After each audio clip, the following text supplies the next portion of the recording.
ఎడారిలో సెలయేర్లు. ఆగస్ట్ 30వ తేదీ కొరకు వ్రాయబడిన ఈ భాగాన్ని మీకు చదివి వినిపిస్తున్నది సహోదరుడు పాల్ సుందరం.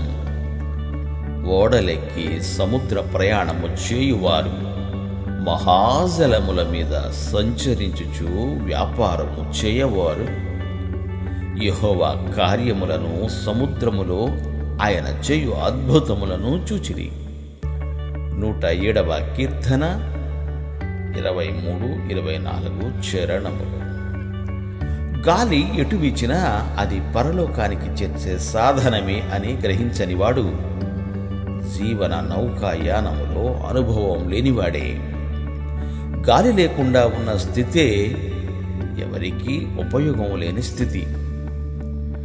గాలి తూర్పుకి పడమరకి వీచిన, ఉత్తర దక్షిణాలకు వీచినా పర్వాలేదు. ఎటు వీచినా నావను నౌకాశ్రయం వరకు నడిపించడానికి దాని సహాయం తీసుకోవచ్చు. సముద్రములో లోపలికి వెళ్ళిపోవాలి. పెనుగాలులకు భయపడకూడదు. మన ప్రార్థన ఇలా ఉండాలి: దేవా, సముద్రయానానికి మమ్మను పంపించు, లోతు ప్రదేశాలకు నడిపించు. ఇక్కడైతే గాలి వీచగానే నావ కొట్టుకొని బ్రద్దలైపోతుందేమో. సముద్రంలోకి మమ్మల్ని పంపించు.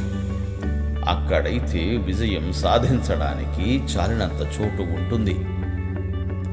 శ్రమ వచ్చినప్పుడు మనకు ఉండే విశ్వాసం మిగతా రోజుల్లో ఉండదు అని గుర్తుంచుకోండి.